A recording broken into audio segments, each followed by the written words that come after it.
Hello folks, welcome back to the workbench. A couple of months ago I finished working on this Broadway Limited, sort of a rebuild of an AC6000 into an AC4460, and I'll link the video up in the corner if you're interested in seeing that whole project and how it went. But I was very pleased with how this turned out.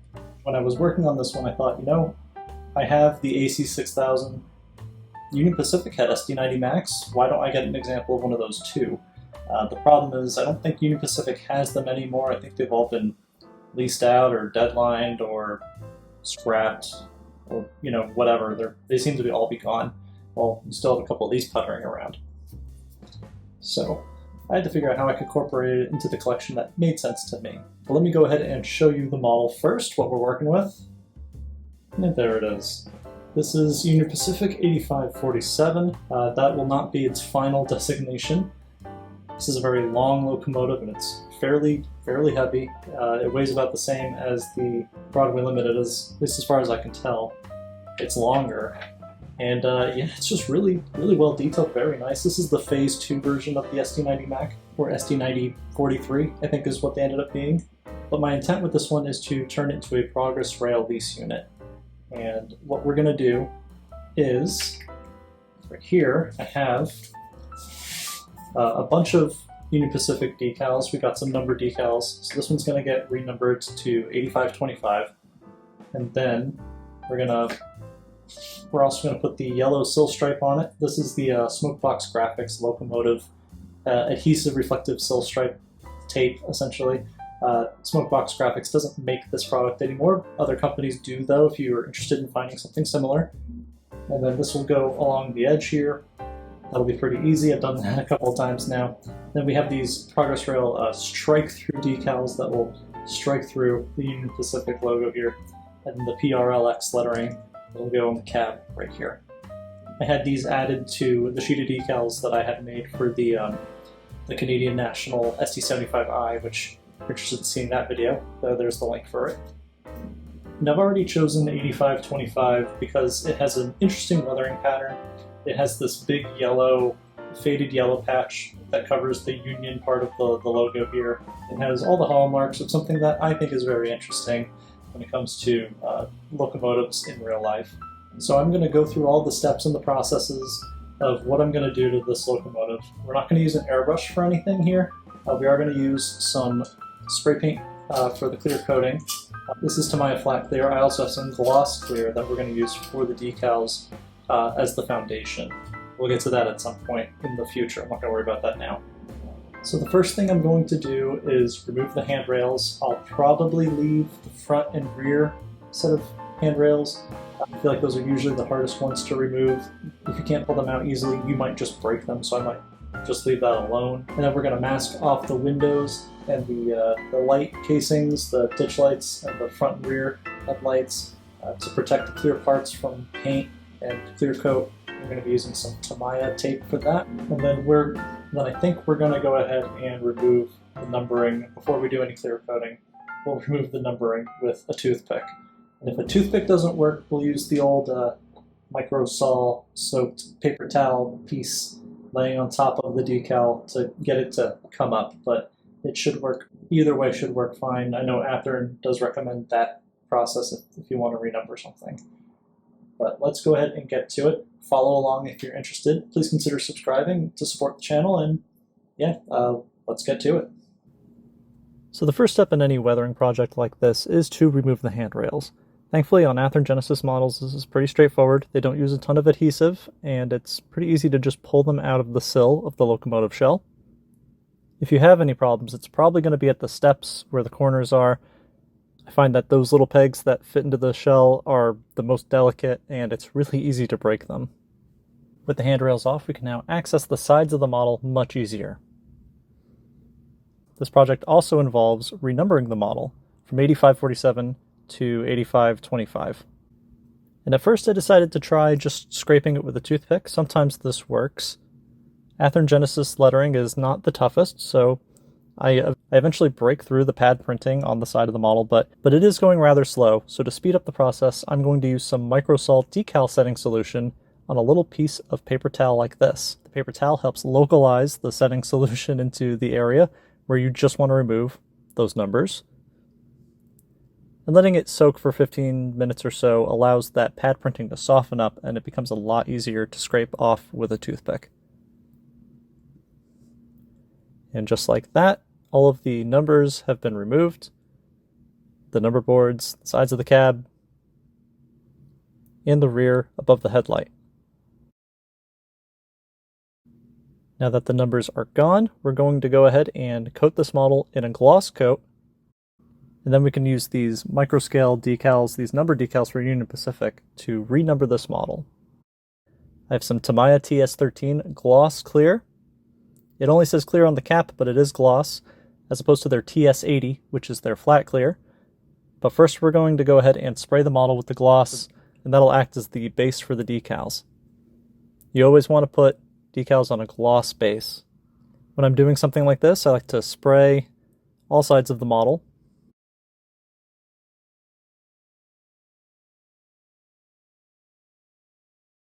And here you can see the cab with its new number of 8525. I'm not going to go over the renumbering process with decals. There's a lot of videos out there, and I showed a little bit of that with the 7331. And for the lease unit I'm doing, the Union Pacific shield on the front, this very small nose shield, is covered up with a block of black paint.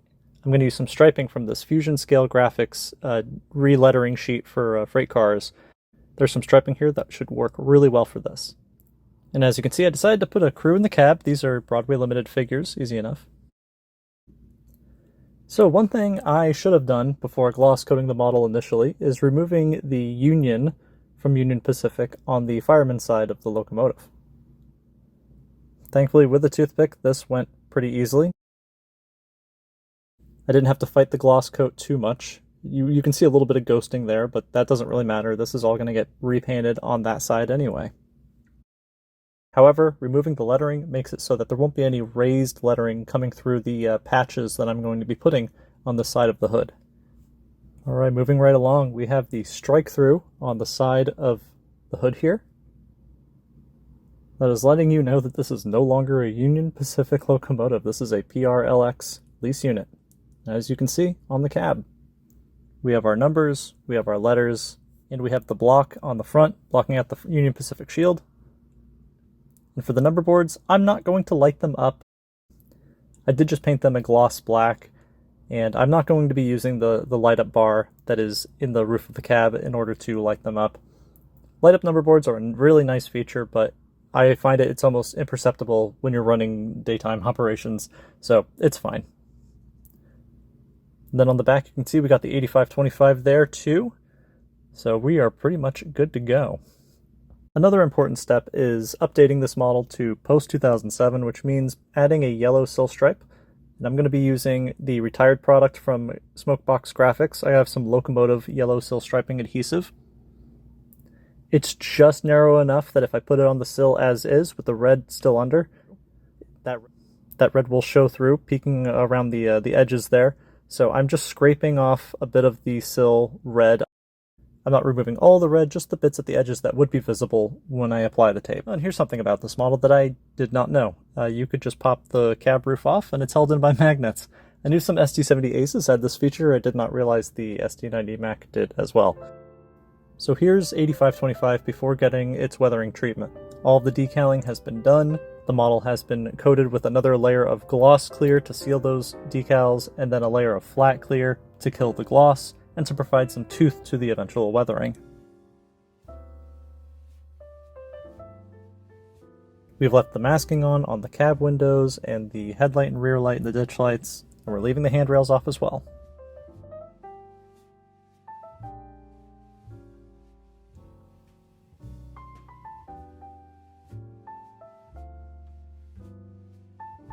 So we're not going to be using any sort of airbrush for this project. This is all going to be craft paint, and then maybe a little bit of pan pastels later on. But for the most part, we're going to be using an earth brown, a black, maybe some raw sienna, maybe some burnt sienna, maybe some raw umber here. And I'm just going to have the model propped up here.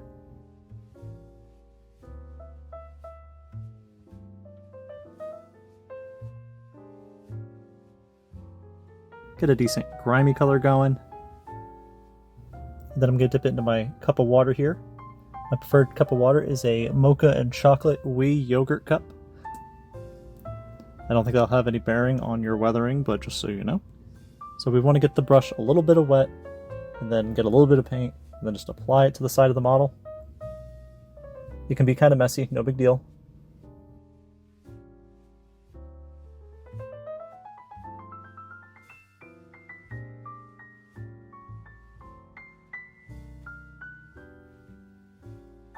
Then we take a clean Q-tip and we just start removing paint.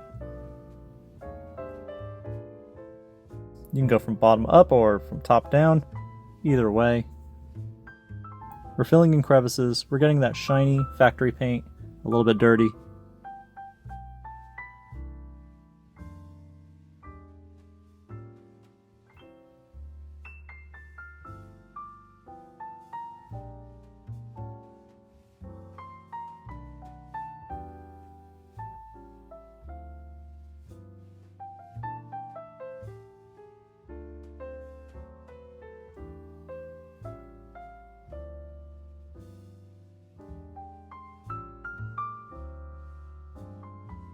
I'm going to apply more to the side of the hood here, and I'm going to avoid the part in front of the Pacific lettering, because that's going to get its own patch paint job.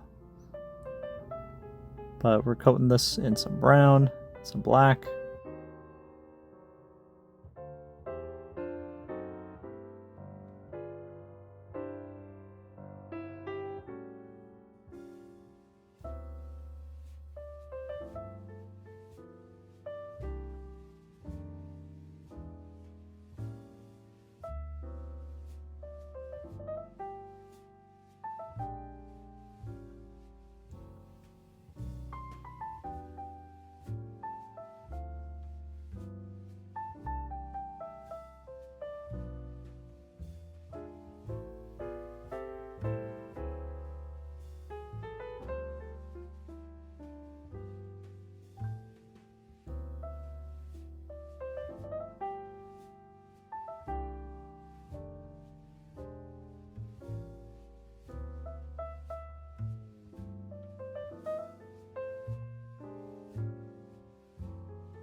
Now when I do weathering, I will jump around from the sides to the front, to the cab, to the roof, kind of all over the place. So I'm moving on to the cab next.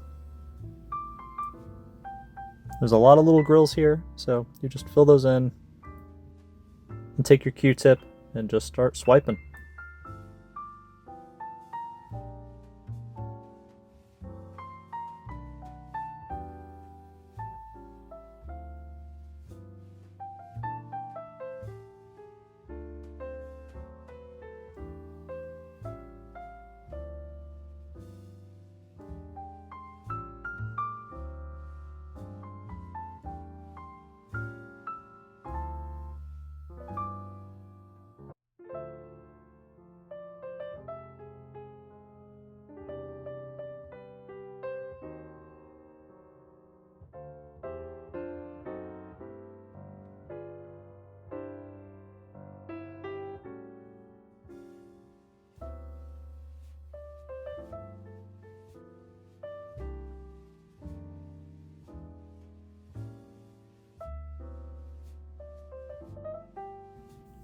Next, I'm going to move on to the truck side frames, and we're going to start with a little burnt sienna. Side frames are always this sort of grimy, reddish, sort of rust. You know, this kick-up color from the rails and the ties, mud and dirt, oil. So just study your prototype images and try to match that And the thing is, we're going to kind of mix up the colors here a lot. There's going to be a lot of modulation, there's going to be a lot of layering.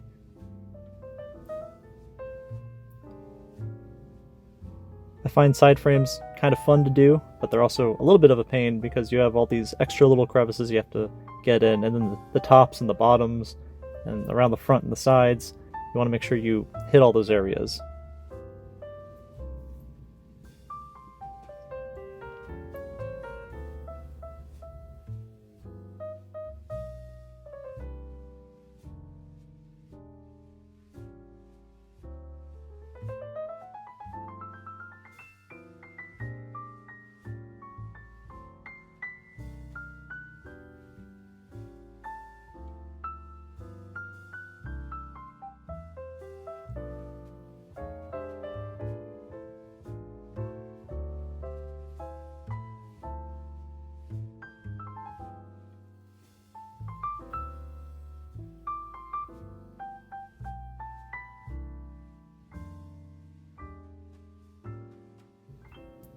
Then sometimes I like to go in with a brush with no paint on it and just sort of wipe off some excess paint.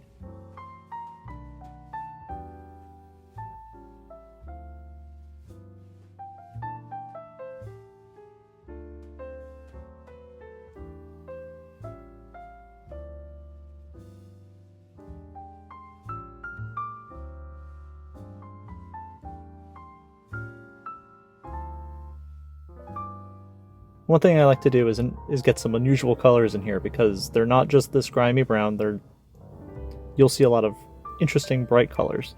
So we got some spiced pumpkin, and we're going to use a little bit of this orangey color. You can use like a tangerine, you can use, you know, whatever.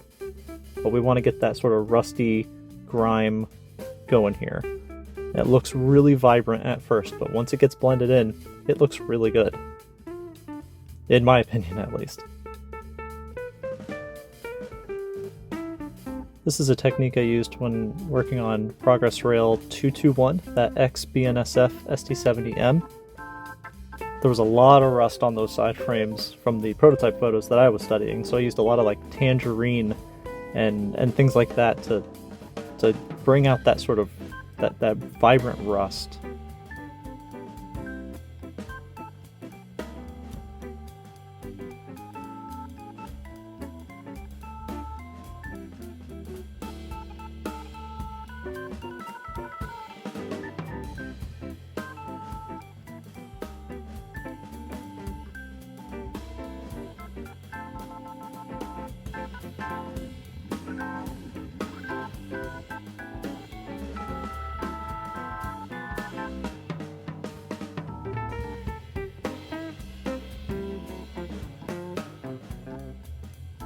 After the side frames, we can move on to the fuel tank, and I'm trying something a little different here, adding these sort of really dark oil spots before removing it, and trying to get that to come through from the overlayers and the underlayers, and just trying to make it work, make it look, you know, like we've got some kick up and we've got some dust going on, mixed in with some fuel spillage. And here you can see a good example of paint that is too thin. When the paint kind of recedes like this on the tank, that paint is too thin and it will just wipe off. You want to get it so that it's kind of on the edge of doing that, and that's how I know that I have a good mix of water and paint on my paintbrush. When the paint just kind of stays put.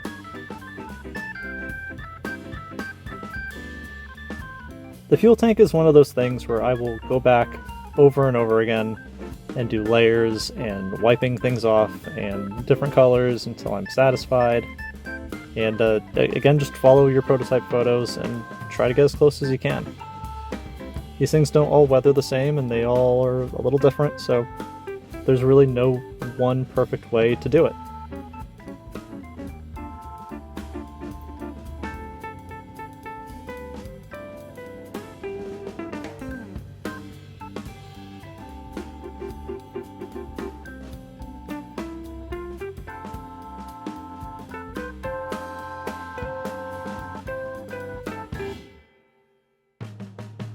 And because I like to hop around, we're going to go ahead and just move on and work on some other parts.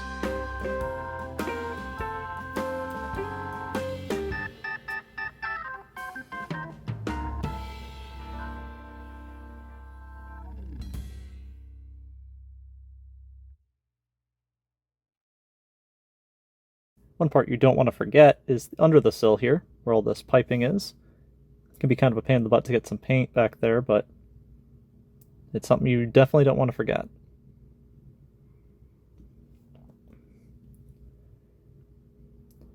Next, I'll use some of this Tamiya panel limer. This stuff kind of stinks, so use it, in a well-ventilated area.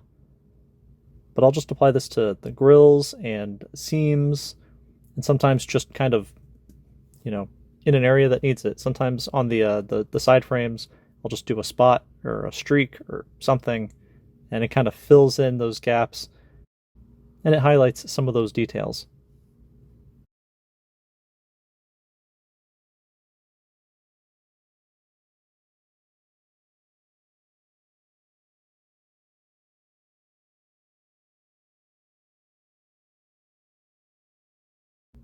One of the major distinctive features of 8525 is this giant patch over the fireman's side that covers up some of the original lettering for Union Pacific. I'm not entirely sure if these panels were just replaced at some point with unpainted versions or if they just painted over it for some reason. I'm not entirely sure. But I'm going to go ahead and use this buttermilk color from Americana.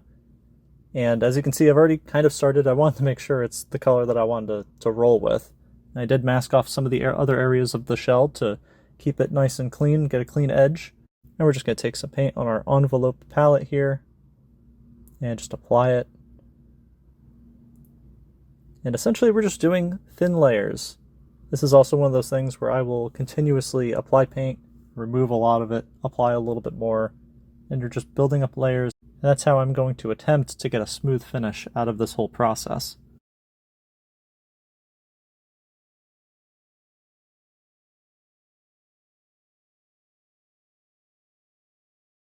You can see it doesn't look like there's a lot of color there. I just wiped a bunch of it off, but we will go back and we will continually apply this paint.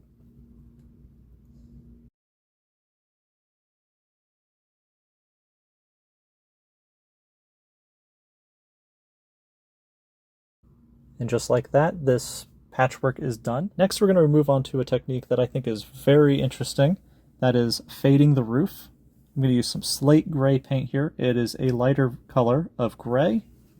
And normally getting inspiration and reference images for roofs of trains, it's very difficult. Trains are very tall.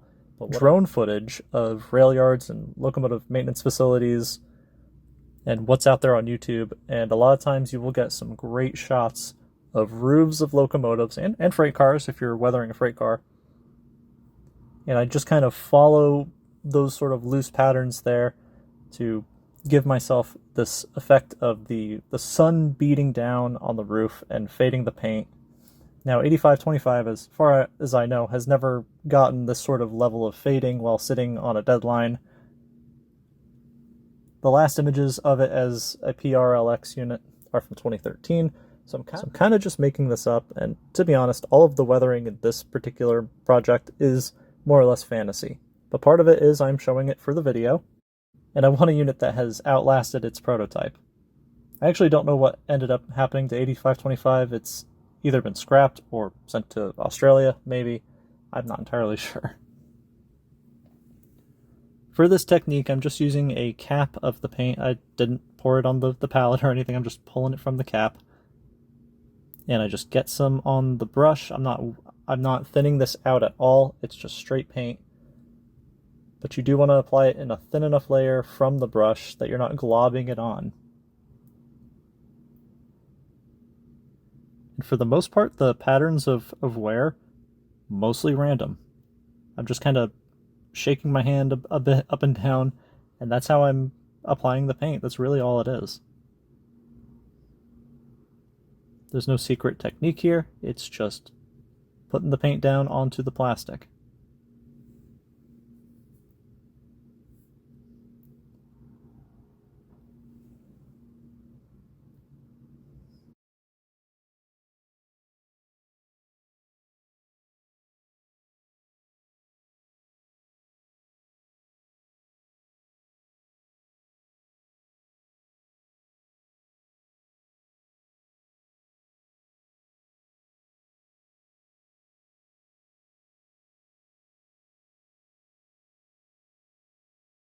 I'm going to avoid trying to get any paint on the antenna here, and if I do, I'll remove it a little later after it's all dried.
Alright, next we want to apply some black paint, and I want to do that around the exhaust, and we want to mimic an exhaust pattern of, smoke coming out of the exhaust stack and blowing back or blowing forward, depending on the direction of the locomotive. And here's 7331 kind of showcasing what I'm going to attempt to do on 8525. And I'm just going to use some straight black paint. And first I'm going to fill in around the exhaust.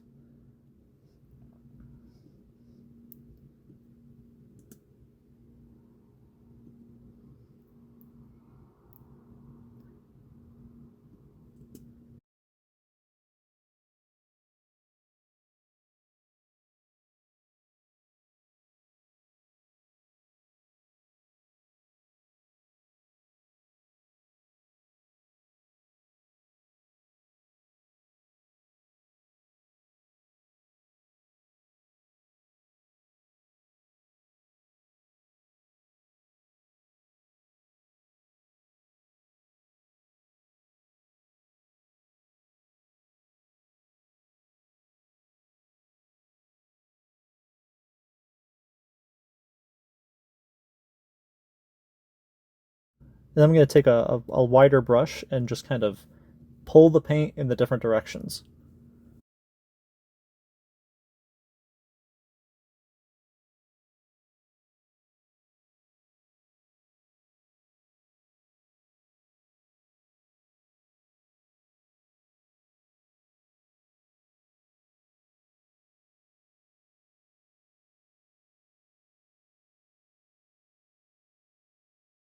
Another product I like using is Pan Pastels or Vallejo pigments. This is a sooty brown pigment from Vallejo.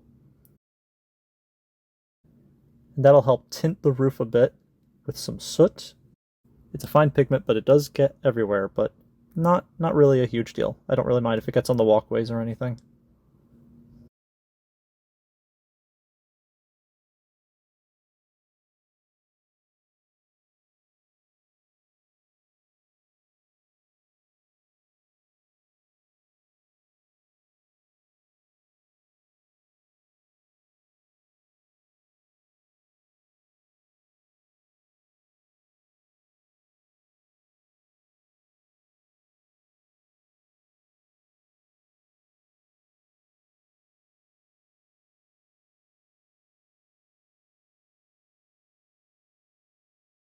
The last thing I plan to do is take some fresh slate gray paint and apply it to edges around the model. These are going to be those high wear areas. I'll do it along the edges of the fuel tank too. I think I already did it in this video. Along panels, just kind of lightly dry brushing. But that is pretty much it. Internally, this is going to get an ESU Loc sound decoder, a scale sound system speaker. We got to put the handrails back on, and I'm going to paint the wheel faces too.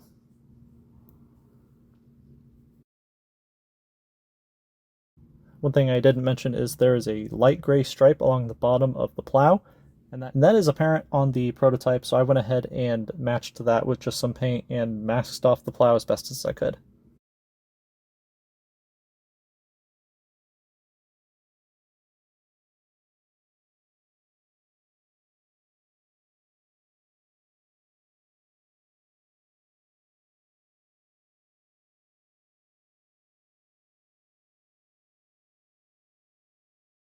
We've got a patch of that buttercream on the other side as well. You just use the same techniques, masking off the door there.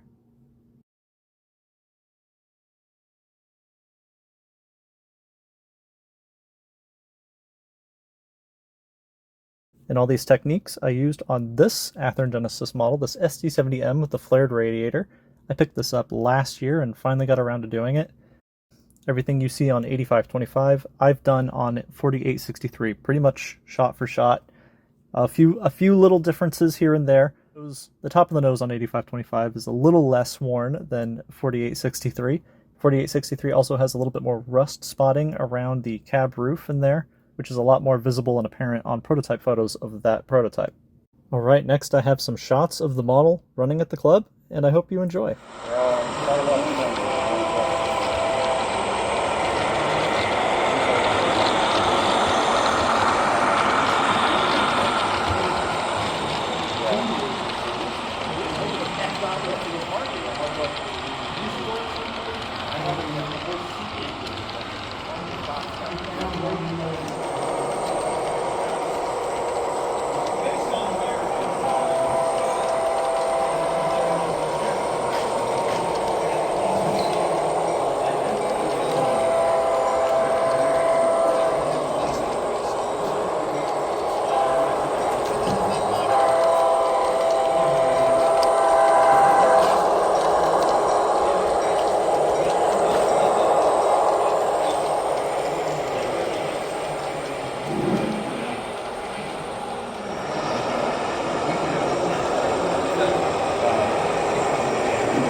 just how far do you want to move? Because if you use the PCM in order to tell it how far to move,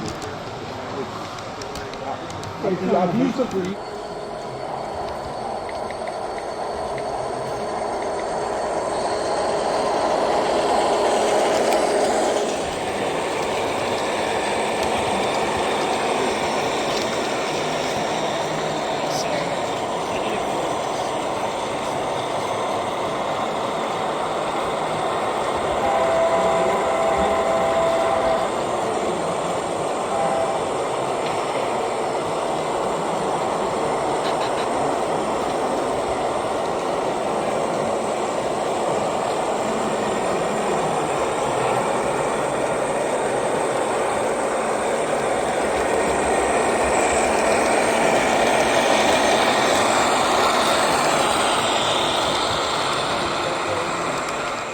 So I wanted to showcase a bit of my weathering techniques without using an airbrush. Now, I have an airbrush that I really like, but setting it up and then tearing it down, having to clean it and do all this stuff while in an apartment, it's kind of a pain in the butt, so I don't like to do that if I can avoid it. And I actually have a lot of fun, but just using these basic craft paints and paintbrushes and going to town. And honestly, you can use these techniques on locomotives, freight cars, steam locomotives, you know, vehicles, anything really. It's doable. You can do it as extreme or as lightly weathered as you really want. If you're unhappy with the paint job, you don't need any chemicals or anything to just clean it up. The only thing stopping you is if you put the flat clear coat on and you're not happy with it, so make sure you're happy with it before you seal everything in. But I just wanted to do a video showing you what my hands are doing and how I approach this sort of style of weathering. If you have any questions, please put them in the comments below. I'd love to answer them. This is not super comprehensive. I didn't go around the pilot or the steps or anything, but essentially everything that I do across the entire model. And I hope you enjoyed it. I hope you may have learned something from it. My next video or two might be a little different in terms of the subject matter. We might be returning to a little bit of a steam renaissance, and I hope you look forward to that. But thank you so much for watching. I'll see you in the next one. Take care.